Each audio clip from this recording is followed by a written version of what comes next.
bonjour tout le monde. Monsieur Chebardouane de la direction provinciale de Stats.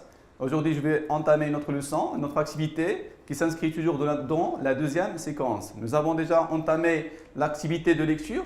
Nous avons dégagé les deux axes qui expliquent voilà, l'échange entre les deux sœurs.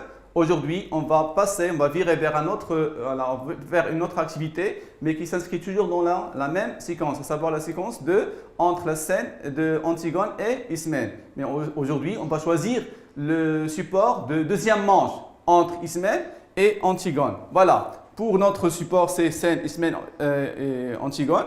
Le deuxième temps, à savoir le deuxième manche, donc face à la première, ou bien dans le cadre de la première confrontation entre les deux sœurs. Maintenant, on va voir qui va prendre la relève, qui va pivoter le deuxième échange, le deuxième manche, qui est capable de convaincre l'autre, qui a cette stratégie argumentative pertinente, qui est, alors on peut dire le mot, qui a une stratégie pertinente, fiable, plausible pour changer l'opinion de l'autre. Donc, comme objectif pour cette séance de langue, identifier les procédés de registre polémique. Donc, vous avez le mot procédé au pluriel. On ne peut pas dire qu'un texte, un support sous-tend la tonalité polémique à partir d'un élément. Mais il faut identifier le registre polémique sur la base d'une nomenclature, d'une panoplie de procédés. Ce qu'il faut faire pour dégager, identifier, définir le registre polémique. Alors, pour ce croquis qui présente notre corpus, voilà, deuxième temps, de Antigone, moi non plus, et jusqu'à la fin de la scène. La première confrontation entre les deux sœurs. Alors, pour la mise en situation, les questions. La première question, à quoi Ismène réfléchissait toute la nuit? Deuxième question, pourquoi Ismène refuse-t-elle de rejoindre sa sœur dans son idée d'enterrer son frère? Et puis, pour terminer, sur quels arguments s'est-elle basée pour convaincre sa sœur? Voilà. Pour répondre à ces questions, à la fin de la scène, vous allez voir que si vous relisez le deuxième manche de la deuxième confrontation entre Ismène et Antigone, vous allez voir que vous allez lire la réplique suivante. Je te convaincrai, n'est-ce pas? Je te convaincrai. Tu me laisseras te parler encore? Voilà. Est-ce que Ismène et c'est la question réellement, est-ce que Ismène a-t-elle réussi à convaincre sa sœur de ne plus donner suite à son projet d'enterrement? Alors, pour la présentation du texte support, vous avez le texte qui va constituer notre support d'étude pour identifier les procédés de registre polémique. On va choisir un support, un texte qui extrait de la deuxième manche entre Ismène et Antigone. Alors pour le passage, c'est Antigone. Voilà, vous avez, mais qu'est-ce que cela fait jusqu'à la fin? S'il vous plaît, vous vous référez à ce passage dans votre œuvre. Alors vous le relisez. Voilà, donc je vous donne quelques secondes pour trouver le support. Voilà. Donc c'est le deuxième manche qui correspond au dialogue entre Ismène et Antigone. Comme ça, vous allez comprendre davantage cet échange. Vous allez relever les procédés. Les deux sœurs ont déployé une stratégie argumentative. Cette stratégie repose sur des éléments du registre polémique. Quand je dis polémique, ça connote plusieurs sens, on verra ça au fur et à mesure de l'explication. On va voir comment se manifeste ce registre polémique dans toute l'œuvre, mais l'exemple qui va constituer notre tremplin pour identifier le registre polémique, c'est notre support, voilà ce support-là, ce passage-là, entre Antigone et Ismène. Alors, pour situer le passage, ce dialogue s'inscrit dans la langue scène, voilà, pratiquement langue. Donc, on a divisé la scène en deux. Pour la première, je vous rappelle, c'était pour la lecture. Maintenant, c'est pour la langue. Entre les deux sœurs, dont les points de vue sont opposés, à chacune sa partie, son argumentation, voire sa position. Donc, chaque Antigone défend sa position. Ismène aussi s'accroche à la sienne. Alors, pour l'observation, la question d'observation, qu'est-ce que vous remarquez? Alors dites-moi, donc prenez quelques secondes pour me dire qu'est-ce que vous remarquez, quelles sont vos remarques à propos de cet échange-là. Et quels sont les protagonistes de ce dialogue? Voilà, vous trouvez quels sont les acteurs de ce dialogue, ou bien les actrices de ce dialogue. Et puis comment vous justifiez la longueur, donc pratiquement langue, comment vous justifiez alors une langue tellement riche, tellement longue. Voilà, donc en quoi cette longueur va nous servir pour comprendre l'œuvre. Et puis pour terminer, comment Antigone se défend-elle face à, on peut dire, l'argumentation d'Ismène? Comment Antigone va prendre le dessus, va aussi riposter? Entre les deux sœurs, il y a un échange féroce et acharné. Chaque protagoniste essaie d'emporter l'adhésion de l'autre, et puis pour affaiblir la position adverse, chacune d'elles, donc ça veut dire qu'Antigone et Ismène, recourent à plusieurs procédés polémiques. La tonalité polémique, on peut dire, c'est un constat vraiment important, c'est que la tonalité polémique ou bien le registre polémique donc repose sur une panoplie de procédés. Voilà. Pour l'explication, pour identifier le registre polémique, il faut dégager les 5 S. Voilà une technique pour que vous mémorisiez, pour mémoriser les procédés de registre polémique. Voilà les 5 S. Pour la première S, vous avez la situation d'énonciation. La deuxième S, la syntaxe. La troisième S, le sens. Puis la quatrième S, vous avez le style et la sonorité comme la dernière S pour terminer cette abréviation. Donc très utile pour repérer le registre polémique. Alors, pour la première S, on va essayer d'expliquer chaque S au fur et à mesure de l'avancement de la leçon. Alors pour la première S, donc quand je dis la situation d'énonciation, il faut répondre aux questions d'énonciation.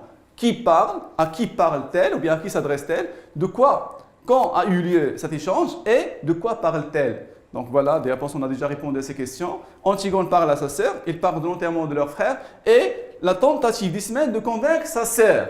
Comme ici, l'échange, on peut dire que l'objet de cet échange, c'est la tentative d'Ismène de dissuader sa sœur. Pour la situation d'énonciation, permet d'identifier la nature de l'échange entre les deux protagonistes de dialogue. On peut avoir beaucoup de types de dialogue. On peut avoir un dialogue qui est, on peut dire, coopératif. Voilà, donc chaque protagoniste ou bien chaque membre du dialogue essaie de parler d'une manière amicale, cordiale avec son partenaire. Mais dans le cadre d'un dialogue qui est compétitif, chaque personne s'acharne sur sa position et essaie de changer l'opinion de l'autre. Donc cette situation d'énonciation permet, alors il les oriente vers un emploi précis d'une syntaxe expressive. Si nous sommes dans une situation où il y a un dialogue qui est compétitif, donc nous avons une syntaxe qui est précise. Si nous nous trouvons dans une situation où il y a une situation où chaque membre essaie de convaincre, bien d'appuyer son opinion, ici il va recourir à une syntaxe purement expressive. Alors pour la deuxième S, c'est la syntaxe. Comme je dis, la syntaxe, c'est les règles syntaxiques qui régissent la langue. Et ces règles-là reposent sur tout ce qui est phrastique, tout ce qui est phrase, tout ce qui est structure, tout ce qui est langue. Alors pour la syntaxe, nous avons dans le texte, vous allez dégager d'emblée, ou bien vous allez remarquer d'emblée qu'il y a beaucoup de questions dans le texte. Donc essayez de les repérer. Alors vous allez trouver d'abord la première question, qu'est-ce que cela fait?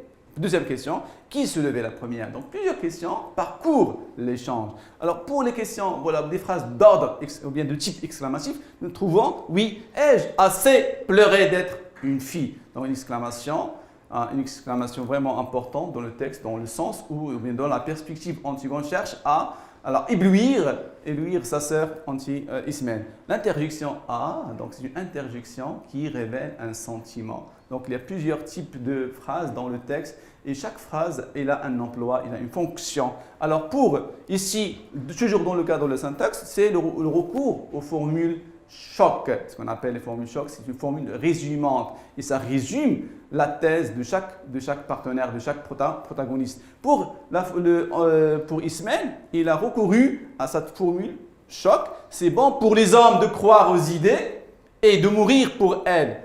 Toi, tu es une fille. Donc ça choque et ça bouleverse, ça provoque Antigone. Antigone, comme une formule choc, elle aussi, elle a répliqué par une autre formule.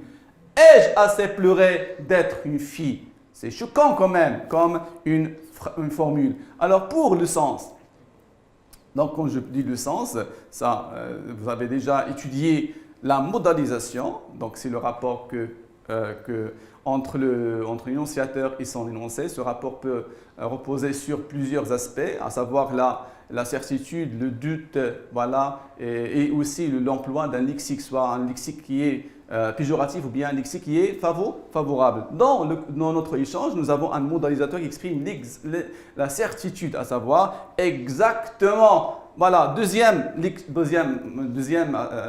élément, c'est le lexique dévalorisant. Donc ici nous avons pleurnicher. Ça veut dire quoi pleurnicher? Vous avez à la fin, vous avez le préfixe ou bien le suffixe, alors à la fin, qui change carrément de sens. D'accord? Ça désigne pleurer d'une manière péjorative. Prétexte, c'est quoi prétexte? Tout simplement, ce sont des raisons apparentes que l'on met en avant pour cacher le véritable motif. Affaire réglée, donc Antigone a parlé d'affaire réglée, donc il parle de aimant. Pour elle, ce n'est pas un rapport qui est sacré, mais tout simplement c'est un rapport de fiançailles qui sera rompu prochainement. C'est un rapport provisoire pour elle. Donc pour elle, ce casse-tête, alors il va s'en débarrasser.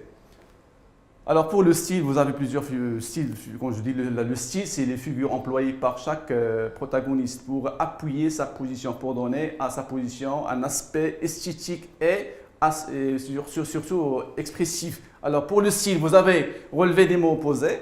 Donc quand je dis les mots opposés, chaque membre, chaque protagoniste emploie une thèse et l'autre. Donc nous avons deux thèses qui sont opposées. Ça implique l'emploi des termes qui sont opposés. Comment appelle-t-on cette figure de style? Et vous avez quels sont les mots qui se répètent dans le texte? Comment appelle-t-on cette figure de style? Donc vous avez quelques mots qui se répètent dans le texte. Et finalement, tu penses que toute la ville hurlante contre toi.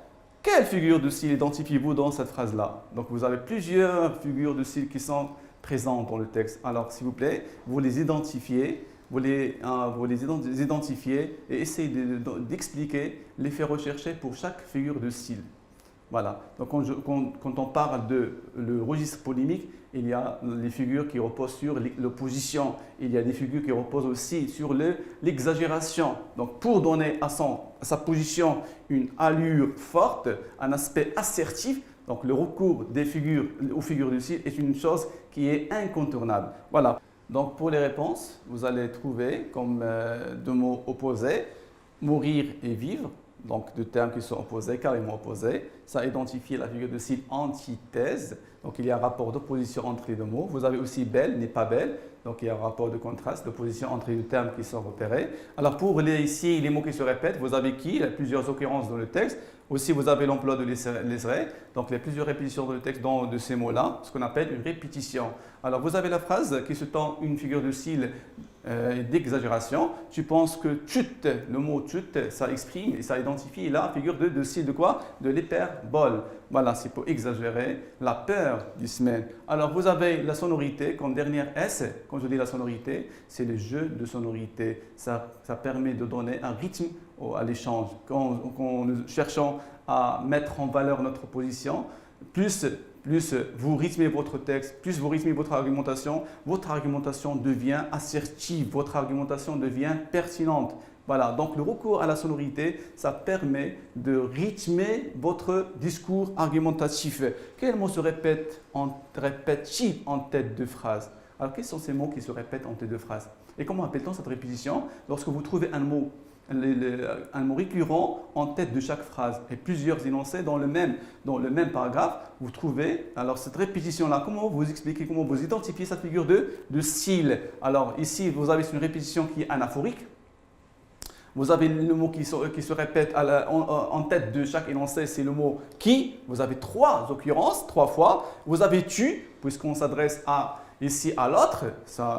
Ici, c'est la fonction expressive de dialogue, de dialogue et de argumentatif ici. Alors nous avons je, alors ça met en relief l'expressivité de locuteur, celui qui parle pour conférer à son discours une pertinence, une force, voilà, argumentative. Alors vous avez pour terminer à retenir le registre polémique né de l'association de plusieurs procédés. Donc ici, nous avons association de plusieurs procédés pour donner. Donc on dit que le registre polémique elle est dans un moule. Ce moule-là contient plusieurs procédés. Et ces procédés identifient le registre polémique. Donc, savoir les 5 S, là, la situation d'énonciation, puis la deuxième S, c'est la syntaxe, puis le sens, le style, et finalement, c'est la sonorité. Donc, 5 S identifie, explique la présence de registres polémiques dans n'importe quel texte, dans n'importe quel discours, argumentatif. Il suffit de les repérer pour identifier le registre polémique. Alors, pour les procédés S, les 5 S, l'association d'énonciation, la syntaxe, les types de phrases utilisées pour rendre son discours plus expressif, le sens, le lexique utilisé permettant de dévaloriser, sous-estimer la thèse adverse, on emploie un lexique précis, la thèse adverse, puis le style, alors plus vous recourez à des figures, plus votre discours devient pertinent, devient assertif, devient aussi fort. Alors, la dernière S, c'est la sonorité, les jeux de sonorité. Donc, il y en a d'autres manières, d'autres procédés. Donc, si vous voulez, vous avez l'assonance, vous avez aussi ce qu'on appelle donc, le son qui se répète dans un énoncé, et vous avez d'autres jeux qui permettent de rythmer votre discours. La sonorité, les jeux de sonorité confèrent au discours un rythme percutant. Alors, pour les visées de registre polémique, le registre polémique est utilisé pour combattre violemment. Déjà, vous avez une polémique, ça vient du mot polémos, c'est la guerre. Ce n'est pas une guerre physique, tout simplement, c'est une guerre verbale. Il y a une joute verbale entre moi et contre l'autre, contre mon adversaire, mes côtés, ça repose sur le côté verbal. Donc, adversaire, qu'il soit une personne, il y a une thèse. Le dernier d'un condamné, c'est un exemple où vous avez Victor Hugo, dans son projet abolitionniste, il s'oppose à la peine capitale. Donc ici, il y a le registre polémique qui parcourt le texte. Donc vous avez plusieurs argumentations, plusieurs stratégies auxquelles Victor Hugo recourt pour appuyer sa thèse. Alors pour le locuteur peut avoir plusieurs visées. Première visée, vous avez combattre avec vigueur une thèse. Antigone combat violemment la thèse d'Ismène, une thèse de soumission, une thèse de dépendance. Montrer les faiblesses, voire les erreurs logiques. Puis, pour terminer, dénigrer son adversaire en tant que personne. Alors, appropriation pour terminer, pour boucler notre leçon de l'activité de langue. Donc, rien que de faire un exercice d'appropriation, il suffit d'assimiler largement le cours. Alors, pour la question, identifier les procédés polémiques utilisés dans le face-à-face. Donc, par excellence, le face-à-face entre Créon et Antigone, on assiste à un débat acharné, féroce entre les deux protagonistes. Face-à-face entre les deux protagonistes, Antigone et Créon. Donc c'est à vous, s'il vous plaît, prenez quelques secondes pour repérer les moyens, les procédés de registre polémique présents